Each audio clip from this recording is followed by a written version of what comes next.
Hello again, people. The Attack is here. Attack is here with the Raw review for tonight, 10/3/11.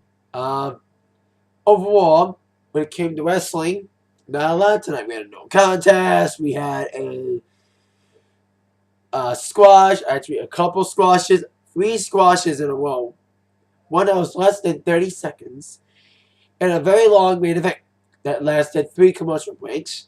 So it was like you had 4 matches, one that actually lasted more than 5 minutes. So it was like kind of a, well, wrestling-wise, especially after pay-per-view, I understand. And then, of course, the situation involving Triple H and stuff. Oh boy, what's going to happen for SmackDown in the rest of the week? What will go down here? What's in store? But let's start with the beginning. Starting out with Randy Orton. Now, I thought Orton was going to come out blah, blah, blah about losing to Mr. Henry. Instead, he decided to grieve in the form of anger management, trying to beat the shit out of Drew McIntyre. I saw Flip the match because I told you I watched another show. Plus, the Tigers are on too, so I had to flip between both of them. But it was against Drew McIntyre, and I knew. I was like, how long is this going to last? At least 5 minutes. Drew had some moves on Orton, but everyone knew Orton was going to come back. Super Orton. I think Super Orton superseded. The same thing. So you get their asses beat, then they come back. Orton got an RKO on McIntyre, got the victory. However, Mark Henry came flying down, and Henry and Orton got it out in a brawl outside the ring. They fought to the barricades, where Orton beat the shit out of Drew McIntyre. He took his angle on Drew McIntyre in this match tonight. And then, of course, like I said, Henry came out, beat the shit out of him later. They got into a brawl. Laz came out with security, trying to break them all up. Starting a wall with a little chaos and disorder early. And then Henry went straight into a match against John Morrison. After losing to Cody Rhodes last night, Morrison got squashed again. Literally like a bug. Morrison had a chance to shine a little bit, but made a punish him for being on pay-per-view over Zack Ryder. Anyway, Morrison got the world's strongest slam put on him. Boom. 1, 2, and a 3. Morrison loses to Mr. Henry. With Henry and Orton both getting wins over their opponents. The Big Show did not return tonight. He'll be returning on SmackDown on Friday. If there is a SmackDown. Anyone shows up to SmackDown. I'll tell you about all that in a moment. And after that, we had a little interlude with Otunga and the people come flying down. Triple H came flying down, talking about the whole situation with them. And they later agreed on a vote of confidence tonight, at the end of the night, to see if the superstars really think Triple H is doing a good job. And boy, the result, well, I'll get to all of that in a moment. Then we had our third match. Well, it was supposed to be a third match, but it ended up being a no contest. It was supposed to be a Divas tag, as Eve and Kelly would take on the new Divas champion, Beth Phoenix and Natalya. Kelly went straight for Natalya and went straight for Beth Phoenix and beat the shit out of Beth Phoenix like Orton did to Drew McIntyre earlier in the night. Kelly beat her on the broadcast booth. She was angry. She was ah! She went psycho. Psycho Kelly. Psycho Kelly. Psycho Kelly. Anyway, then Eve came out and fought Natalya outside the ring as well.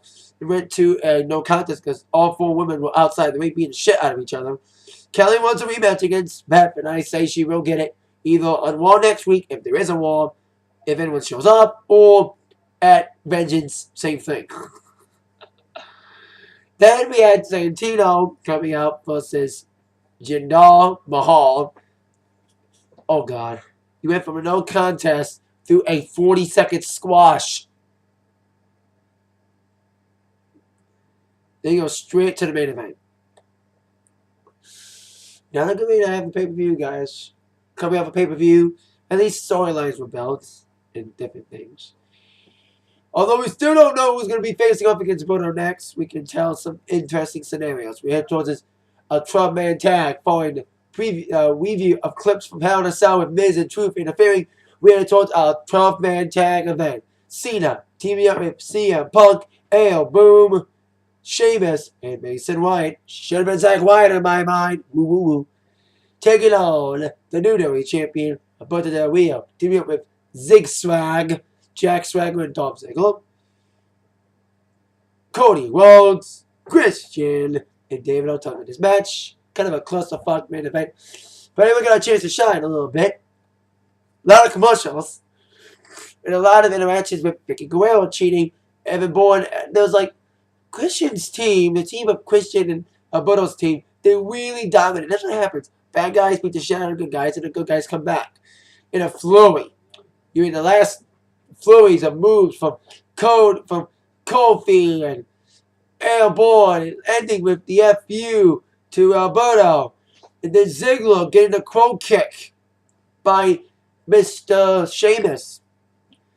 And also Vicky interfering later early on in the match, helping Swagger keep in the match after Airborne hit the Airborne. He got Swagger full pain, but Swagger's leg was hooked to the rope by Vicky. Vicky was thrown out by the referee. And like I said, the team of Cena and his guys win for the match tonight. Decent matchup. Probably the only decent matchup of the night. Everything else was like squashes and no contest. But overall, this match was okay. But then we ended with the big segment. Everyone, minus Cena and Punk and a lot of others, made it out to the ring for the vote of confidence on Triple H. Everyone spoke their mind, even referees. Jada King Lawler did return. And talked about thinking that everybody should be thinking about someone who's screwing Triple H. I say it's Laurinaitis. Seriously, I think Laurinaitis is trying to sabotage Triple H. In my mind, I told you, he's the last McMahon stooge. And boy, he's a fucking stooge. He texted people again. Maybe he texted everybody to say no to Triple H. Maybe he's like, because he's the talent relations vice president. You know, he probably has all the cell phone numbers of all the wrestlers because his relations with all the talent. So he probably texted all the wrestlers, points bulletin, please vote no for Triple H. And unfortunately, that's what happened. Everyone spoke their mind about chaos and disorder. Triple H says, I like it. I like chaos and disorder. That's spoken right there. Everyone's like, oh God, Triple H likes this shit. Don't even get us started. So Triple H got the vote of no confidence. And Jada King Lawler was the last one to say it. But he was the first one to say it. I'm walking out. One by one, everybody. And I mean everybody. From the camera people, to the referees, to the announcers, to the cameraman, even the announcers and the commentators, everyone and all the wrestlers left. They walked out on Triple H, leaving him empty in his own ring as Raw went off the air. I seriously thought that the lights were going to go off on him. I seriously thought the lighting crew were going to walk up on him too, like leave the lights out. And then Raw with a blackout. That's what I thought. But turns out that Triple H was walked down on. Will anyone show up to SmackDown or not? Will anyone be at SmackDown? Will there even be a SmackDown? Will be a Raw? I know it's storyline and everything, but they gotta solve this issue. But people's gonna show up, you know. Maybe Triple H is gonna try to make it up to him, but I don't know. Especially this whole Survivor Series thing with the anti-WWE guys against WWE guys coming up. We'll see what goes down there, and see who joins Cena, Rock, and Triple H eventually to join them in this war against the anti-WWE guys. And no Miz and Truth. Miz and Truth was still not there, probably.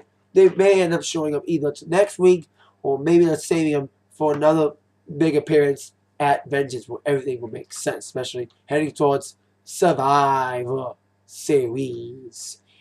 But what tonight, what was okay for wrestling? Not a lot of wrestling tonight. Couple squashes, a no contest, okay 12-man tag. And a lot of segments tonight with Triple H ending with him getting everybody walk out on him. You know what I mean?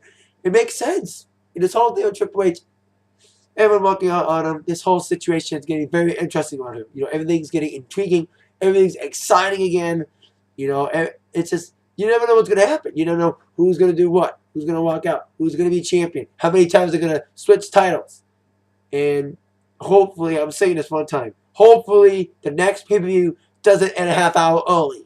I didn't say that in my review last night that Hell in a Cell ended a half hour early. That's my other quip, besides a couple things. But my other quip was the fact that the pay-per-view ended a half hour early. World War One coming off of Hell in a Cell. Big aftermath. You know what I mean? 11 drinking things with Triple H getting walked out on. We'll see what goes down there, if they're on strike or not. We'll probably find out on SmackDown. I don't watch SmackDown. I read the spoilers, but I don't watch them. Unless it's live like on Tuesday during Labor Day week. That is my review for Raw tonight. I will see y'all tomorrow for my attack line. With that, my has been attacked by the review from Zach. Thank you very much. See y'all later. Bye-bye. Yeah.